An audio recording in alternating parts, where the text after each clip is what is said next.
Good afternoon, students. Let us continue our lesson. So, with the outbreak of the Second World War, as we were studying in the previous class, the situation in India suddenly changed. How, on this issue, the Congress ministries resigned from all the Congress ruled provinces. In spite of this, both Gandhiji and Jawaharlal Nehru expressed their willingness to support the British government because it was a struggle between fascism and democracy. The non Congress ministries of Punjab, Bengal, and Sindh extended their support to Britain. The Indian native states also stood behind the government. Among the political parties, the National Liberal Federation and Hindu Mahasabha also decided to support the government. Muslim League High Command was not willing to support Britain, but it did nothing to prevent the ministries of Punjab and Bengal from doing so. Now, Congress decided to offer full cooperation in the war efforts, provided some sort of responsible provisional national government would be established immediately at the center. As for the future, Congress demanded a constituent assembly to frame the constitution of free India. Thus, Congress Working Committee passed a resolution of conditional support for the British authority. Subhash Chandra Bose and his newly formed party, Forward Bloc, strongly opposed the idea of cooperation. They declared openly that they did not want Britain to win the war because only after the defeat and breakup of the British Empire, India could hope to be free. On the other side, Muslim League passed a resolution promising support on condition that no constitutional advancement in India should be made without the approval of the Muslim League, which was the only organization that could speak on behalf of Muslim India. But the British government was not ready to make any declaration accepting the demand of the Congress. The British government was not prepared to make any concession immediately or make promises. That means, though they were getting the support of Congress and the Muslim League, but the Britishers, they did not want to move out of India. Though they were getting full force from Congress side and Muslim side to move out of India, but they were showing their partial support of going out of India. Hence, they did not give any immediate decisions of moving out of India, an immediate response. They never gave. So now came the situation of August offer of 1940. The reply of the government came through the Viceroy Lord Linlithgow. On August 8, 1940, the Congress proposal for provisional national government was turned down. The Viceroy's suggestions were Dominion status would be granted to India after the end of the war. A constituent assembly would be summoned to draft a new constitution.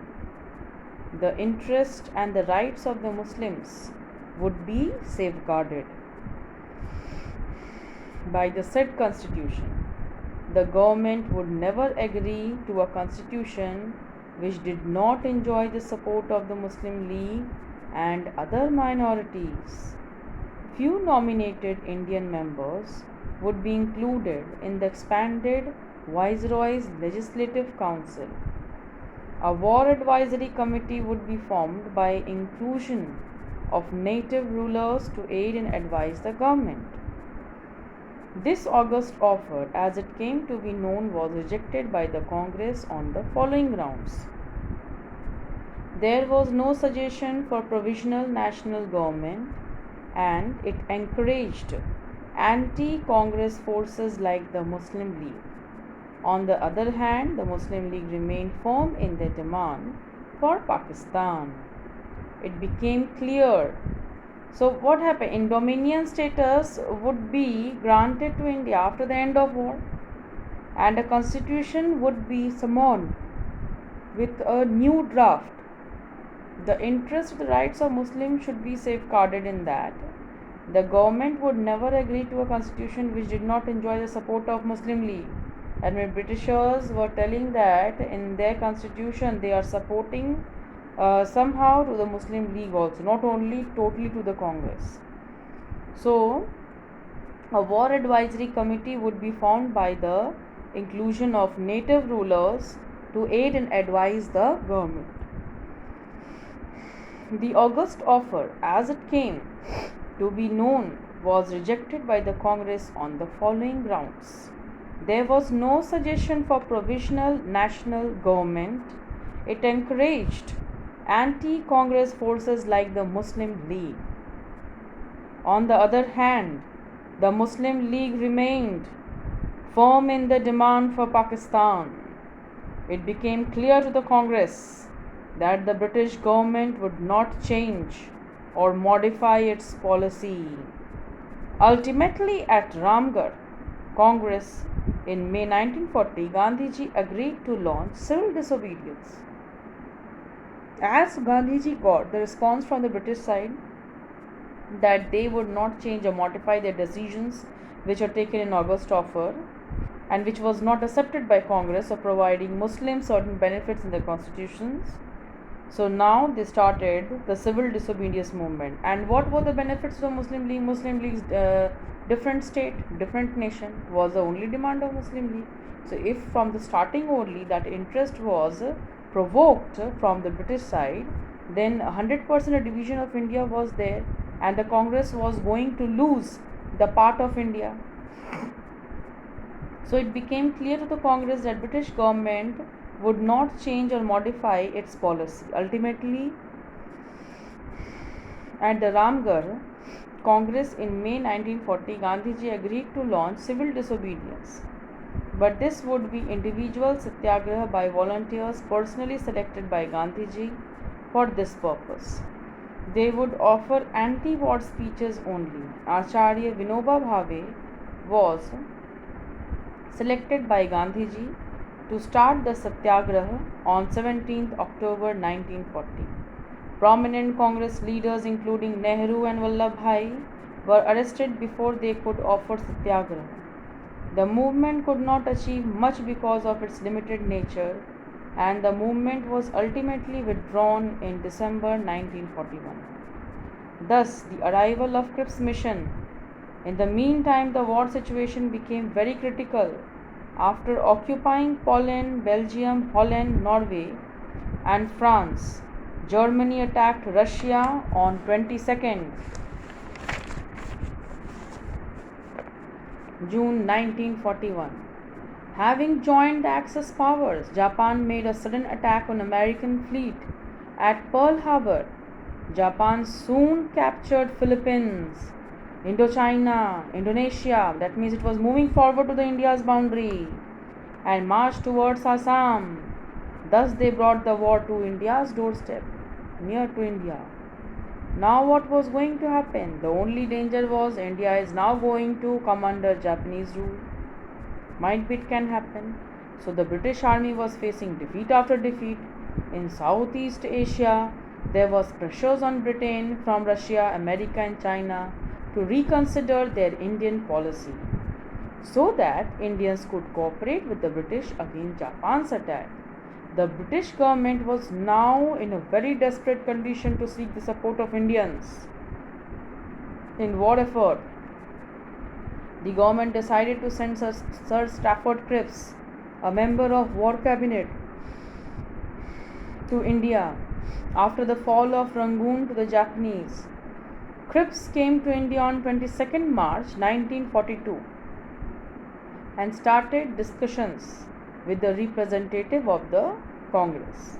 Muslim League, Hindu Mahasabha, the Harijans, and the native rulers with liberals also. So he announced in his proposals in the form of a draft declaration. What were the proposals? In the Cripps Mission, dominion status would be granted to India immediately after the end of the war, with the right to sea from the British Commonwealth. Immediately after the war, a constitution making body would be set up. It would consist of the members from British India as well as the native states. The constitution so framed after the war would be adopted by the British government on the condition that any Indian province, if desired, could remain outside Indian Union and negotiate directly with the British government. The actual control of defense and military operation during the war period would be retained by the British government. So now in this situation, the reaction of the other political parties and Congress came. The Congress totally rejected the proposal. Congress demanded full independence, not partial.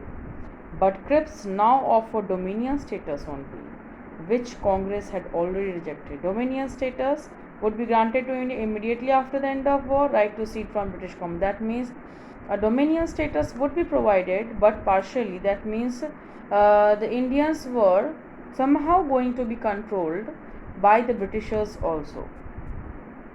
Secondly, the proposals wanted to create a cleavage by providing that any province could opt out of Indian federal constitution. It was an indirect indication towards the formation of Pakistan. That means the proposal wanted to create a clear cleavage by providing that any province could opt out of India. That means it was a clear negotiations done, clear proposals were put out for the people.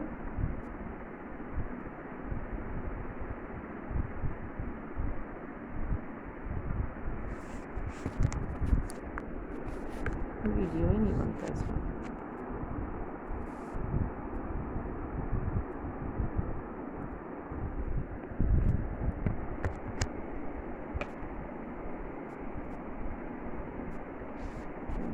So the proposal wanted, by mistake the video was off, so now it is continued. I am continuing it.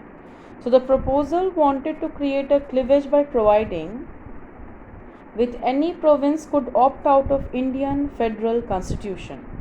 It was an indirect indication towards the formation of Pakistan.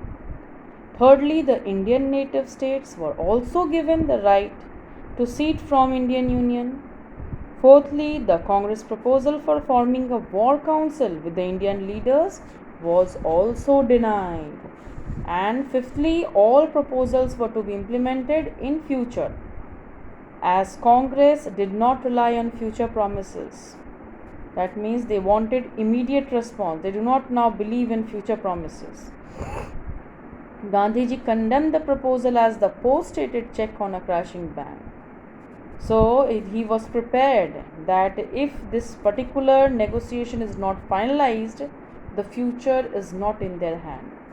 Muslim League rejected the proposal because this did not ensure Pakistan 50-50 seats for the Muslim League with the Congress and interim government was they proposed. Moreover, the declaration had not recognized separate electorate in the constitution making body. The Sikh, the depressed classes, the Indian Christians and Anglo-Indians demanded more safeguards for their communities. Hence, the Cripps Mission failed to pacify the Indians. But in spite of that, the British government, through Cripps Mission, for the first time agreed that the Indians should frame their own constitution. Now comes the Quit India resolution. After the failure of Cripps Mission, it became clear that the British government was not willing to transfer power to the Indian people. The failure of Cripps Mission further sharpened Congress hostility towards the British.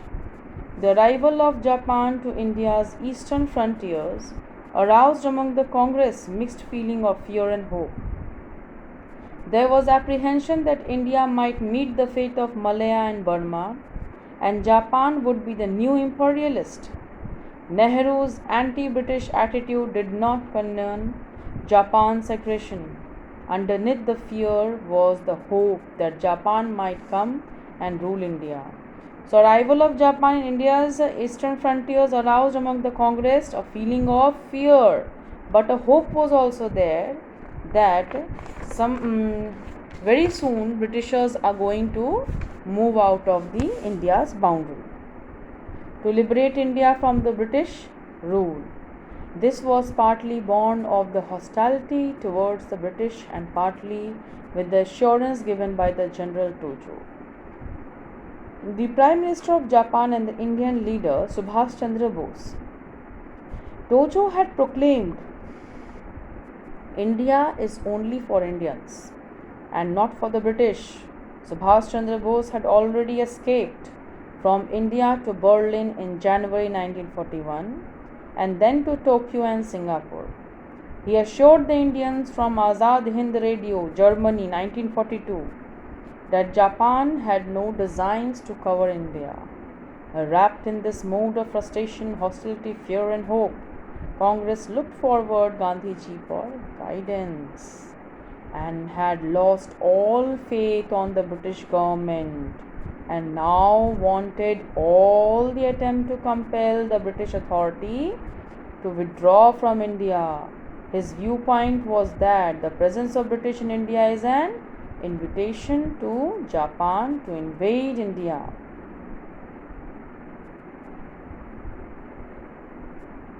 Their removal removes the bait.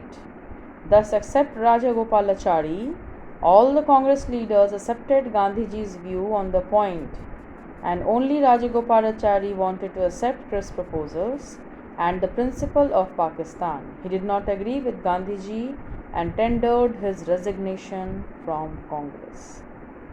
So, in this situation, we understand that Rajagopalachari was not in support on the important decisions which were taking out in shape, and thus came the resolution adoption procedure and method.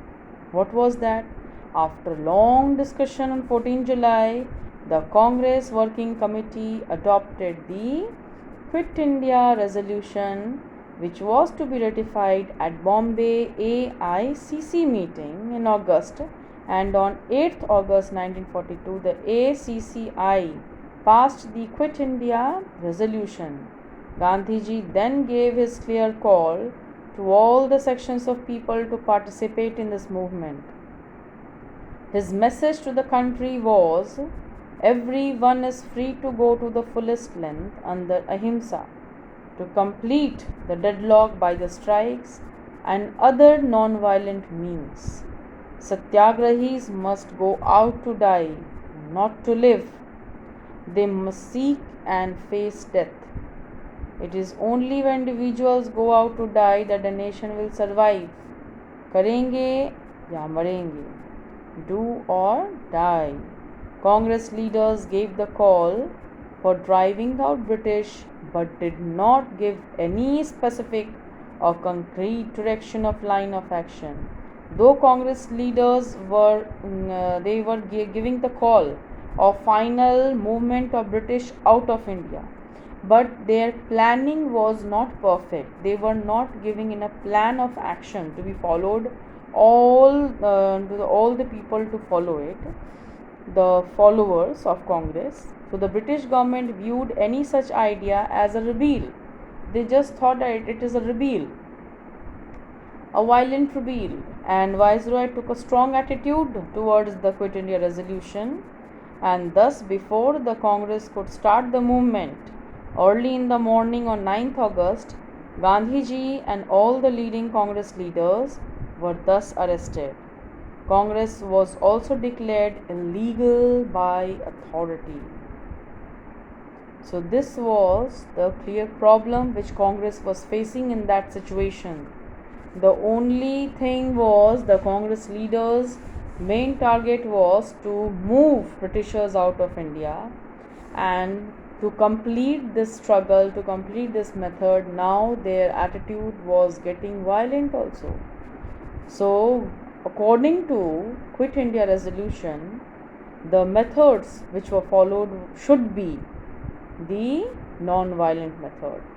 Hence, this Quit India resolution, though it's sparked with a very can tell effective stage, but it ended up in a failure just because of the lack of planning and proper distribution of their plans among the members of their Congress team. So we'll continue with the next topic in the next class. Today's topic we'll revise, and few questions related to the topics I will give you in your study material. First you revise it, then in Google form I will give you the short questions, and we will discuss those short questions immediately in the live class, so that we can revise and understand the problems which you faced in the answering of the questions. So we will discuss in the live class also. And first, study material you read, study material few questions also I will give you, and answers also with that. Okay students, thank you.